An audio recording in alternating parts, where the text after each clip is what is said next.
नमस्कार दोस्तों। आज के टाइम में जितने भी हिंदी न्यूज़ चैनल जो कि नेशनल लेवल का है, आप ये सोचिए कि क्या वो हिंदी न्यूज़ चैनल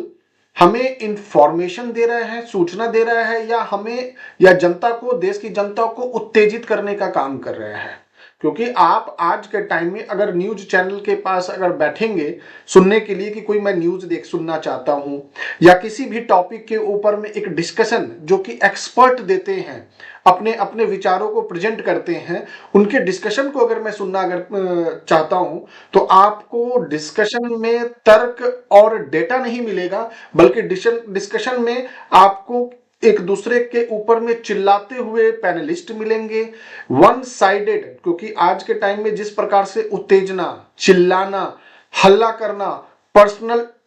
अटैक करना किसी के ऊपर में, मतलब गुस्से भरे, मतलब जितना जोर से आप, जितने गुस्से से आप अगर बोलेंगे उतने अच्छे से आपको लग रहा है कि मैं अपनी बातों को रख पा रहा हूं, जबकि बुद्धिमता तो ये नहीं है, जबकि समझदारी तो इसमें नहीं है। क्योंकि ये आपका एक दर्पण है, एक दर्शन है। क्योंकि आप अगर देखें कि एक आज के टाइम में अगर जिम्मेदारी और गलतियां अगर मैं बताऊं आपको, तो सबसे पहले मैं न्यूज चैनल और न्यूज एंकरों की अगर मैं बात करता हूं कि आज के टाइम में जो न्यूज एंकर या चैनल है वो सिर्फ टीआरपी के लिए, बल्कि उनको सूचना देने से कोई मतलब नहीं है। उनको एक स्वस्थ समाज को के पिलर के रूप में जिस प्रकार से उनको संबोधित किया जाता है कि वो भी एक पिलर है, तो उनका काम होना चाहिए था कि विचारों को एक प्लेटफॉर्म देना, एक ग्रुप डिस्कशन करके अलग अलग मत के लोगों को बैठाकर उनके विचारों को समाज और जनता के पास प्रेजेंट करना था और उनको सिर्फ इन विचारों के लिए एक प्लेटफॉर्म तैयार करना था। लेकिन आज के टाइम में वो एंकर भी हर बार ये कोशिश करते हैं कि कैसे इन दोनों मुर्गों के बीच में, यानी जो पैनलिस्ट आए हैं उनको मुर्गों की लड़ाई के तौर में आपस में लड़ाने की कोशिश करते हैं, जिससे कि वो मामला एक मिर्च मसाले की तरह, एक टीवी पिक्चर की तरह उनको शो हो और इंटरटेनमेंट बनाए। वो इंफॉर्मेशन के लिए नहीं है, सूचना के लिए नहीं है, बल्कि इंटरटेनमेंट की इंडस्ट्री चला रहे हैं न्यूज चैनल वाले। फिल्मों से ज्यादा तो आज के टाइम में न्यूज चैनल वाले एक्टिंग कर रहे हैं। रीजन क्या है? उनका एक तो उकसाने का काम करना, दूसरा उनकी जो सबसे बड़ी गलती मुझे दिखती है कि वो वन साइडेड बैठ के एंकरिंग कर रहे हैं। यानी आपका काम होना चाहिए दोनों पक्ष को बैठाकर उनको मैनेज करना, जबकि आप क्या कर रहे हैं, एक साइड वाले का पक्ष लेके खुद जज बन जा रहे हैं और फैसला सुना रहे हैं दूसरे पक्ष के अगेंस्ट में। ये नहीं होना चाहिए था, एकदम नहीं होना चाहिए, क्योंकि आपका ये रोल नहीं है, आपकी ये अधिकार क्षेत्र में नहीं आते हैं, आपके कोड ऑफ कंडक्ट में ये नहीं है कि एक जर्नलिस्ट या एक टीवी एंकर इस तरह से रोल निभाएगा। आपका जो रोल है वही आप रोल निभाएं, आप पक्षपात नहीं कर सकते। दूसरी गलती कौन कर रहे हैं? वो पैनलिस्ट। आप देखेंगे पैनलिस्ट की लिस्ट में कौन आ रहे हैं आज के टाइम में, एक राजनीतिक विश्लेषक के तौर पे आते हैं जो कि प्रोफेसर होते हैं, जो कि आप देखेंगे कि उनका ज्ञान, यानी जो राजनीतिक विश्लेषज्ञ हैं उनका तो ये काम होना चाहिए था कि वो न्यूट्रल होके जिसकी सही बातें हैं विथ डेटा डिस्कस करें, विथ डेटा बताएं। तो जितने भी राजनीतिक विश्लेषज्ञ हैं आज के टाइम में वो क्या कर रहे हैं, वन साइडेड साइड पकड़कर अपनी बातों को, मतलब एक अध्यापक, एक प्रोफेसर भी ऐसे ऐसे तर्क और ऐसे ऐसे शब्दों का उपयोग, और उनके जो वॉइस है ना वो वॉइस बहुत लाउड होते हैं, उन्हें भी नहीं पता। वो सोचिए कि समाज पर क्या असर डाल रहे हैं, अपने ज्ञान का क्या प्रदर्शन कर रहे हैं, कि क्या चिल्लाने से आपके तर्क सही हो जाएंगे,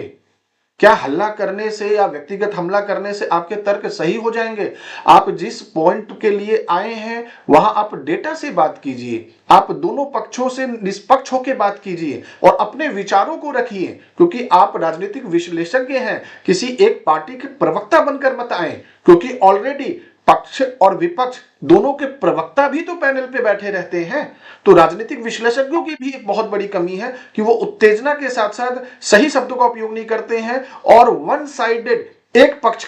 पक्ष लेकर अपनी बातों को रखते चले जाते हैं।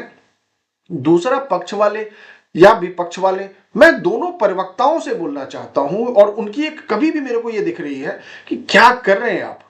आप अपनी पार्टी के फेस हैं, चेहरा हैं। आपको अपनी पार्टी के विचार, संविधान सबको लेकर जनता के सामने आना होता है कि आपकी पार्टी का क्या स्टैंड है इस पॉइंट के ऊपर में। आप विथ डेटा पहुंचिए, आप इंफॉर्मेशन के साथ पहुंचिए। लेकिन आज के टाइम में आपका सिंगल मोटो होता है, दोनों पार्टियों का, पक्ष और विपक्ष दोनों का सिंगल मोटो होता है कि मुझे तेज चिल्लाना है, मुझे बहस करना है और मुझे इनको किसी भी तरह कटाक्ष करके, व्यक्तिगत हमला करके इनको डाउन करना है और इनको अपमानित करना है। और उससे भी बाज ना आए तो मुझे इनको देशद्रोही भी बोलना है, मुझे इनको देश के अगेंस्ट वाले व्यक्ति भी साबित करना है। मतलब जितने भी गलत संबोधन है वो आप गलत शब्दों का डिक्शनरी लेके बैठ गए हैं और मीडिया के थ्रू आप देश और समाज और परिवार के लोगों के बीच में भी एक जहर घोलने का काम कर रहे हैं। क्योंकि आप ये देखिएगा, आज के टाइम में पहले क्या हुआ करता था कि गार्जियन अपने बच्चों के साथ बैठ के टीवी में डिबेट सुना करते थे ताकि मेरे बच्चे के अंदर में बात करने की कला आए, उनको इंफॉर्मेशन मिले। लेकिन आज की डिबेट सुनकर तो लोग टीवी चैनल चेंज कर लेंगे। उनके डिबेट से तो लोग आपस में भी लड़ने लगे हैं और उनकी मानसिकता इतनी मतलब हार्ड हो गई है कि आज लोग लड़ने पे मतलब लड़ जाते हैं। उनके ग्रुप डिस्कशन के जो तरीके हैं, जो उनके पैनल पे बैठ के अपनी बातों को रखने का जो तरीका है वो बहुत ही बदल चुका है और जो कि समाज के लिए बहुत ही घातक सिद्ध होने वाला है। क्योंकि हो रहा है, घातक होने वाला तो क्या रहेगा, हो ही रहा है। क्योंकि ग्रुप डिस्कशन का मतलब या टीवी पर पैनलिस्ट के रूप में जाने का मतलब ये कहीं नहीं होता है कि आप चिल्लाएंगे, जो ऊंचे आवाज में बात करेंगे, गलत शब्दों का उपयोग करेंगे, व्यक्तिगत हमला करेंगे तो आप जीत गए। नहीं, आप अपने ज्ञान को प्रदर्शित करने जा रहे हैं, आप अपने विचारों को प्रदर्शित करने जा रहे हैं, आप अपने ज्ञान, विचार और अपने संस्कार के थ्रू लोगों के दिल को जीतने की कोशिश कर रहे हैं कि लोग आपसे प्रभावित हो। लेकिन आप क्या कर रहे हैं, आप एक अलग इमेज तैयार कर रहे हैं, सोसाइटी के अंदर में एक अलग तरह का इंफॉर्मेशन पास ऑन कर रहे हैं, एक अलग तरह का स्ट्रक्चर तैयार कर रहे हैं। आज संविधान में भी बोला गया है, बोलने की आजादी है सबको, आज कोई भी व्यक्ति अभिव्यक्ति की बोलने की आजादी है, लेकिन उसमें संयम और अव्यवस्था नहीं है। किसी भी सर्वसम्मति से किसी भी सार्वजनिक लोगों में व्यवस्था बनाकर आप बोलिएगा। ये नहीं कि धर्म पर कुछ बोल दिया, जाति पर कुछ बोल दिया, किसी के अगेंस्ट में कुछ बोल दिया, व्यक्तिगत हमला कर दिया, ऊंचे आवाज में बात कर लिया, नहीं होना चाहिए।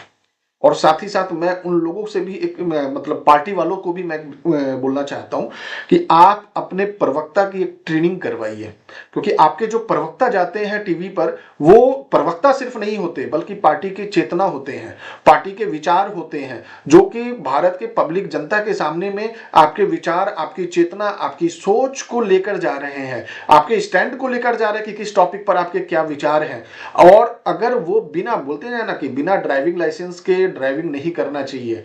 यानी ड्राइविंग सीखने के बाद लाइसेंस लीजिए तब ड्राइविंग कीजिए तो ही परफेक्शन माना जाएगा और एक्सीडेंट की संभावनाएं कम होगी। लेकिन आज के टाइम में जितने भी पार्टी के प्रवक्ता हैं, अगर आप ध्यान से अगर उनकी बातों को सुन ले तो लगेगा कि किसी को भी बना के बैठा दिया गया है। भले ही पोस्ट कुछ भी हो, भले ही उनका एजुकेशन कुछ भी हो, चाहे वो प्रोफेसर हो सकते हैं, वकील हो सकते हैं या फिर अच्छे मतलब सामाजिक कार्यकर्ता हो सकते हैं, लेकिन टीवी पर आने के बाद उनके जो बात करने की शैली है उससे पार्टी की छवि तो धूमिल हो रही है, जिसका परिणाम क्या हो रहा है कि पार्टी भी गर्त में गिरे जा रहा है। साथ ही साथ समाज में भी ना एक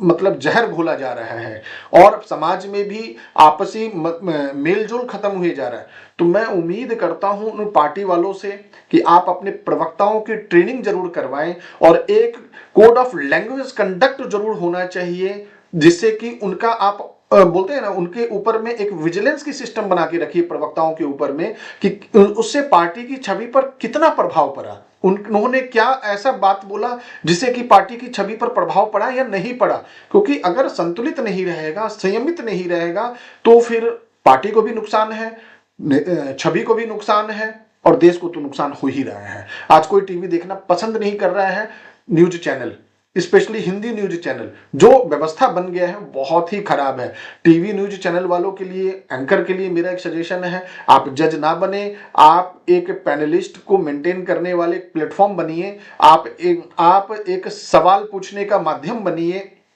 आप सूचना के माध्यम बनिए, लेकिन आप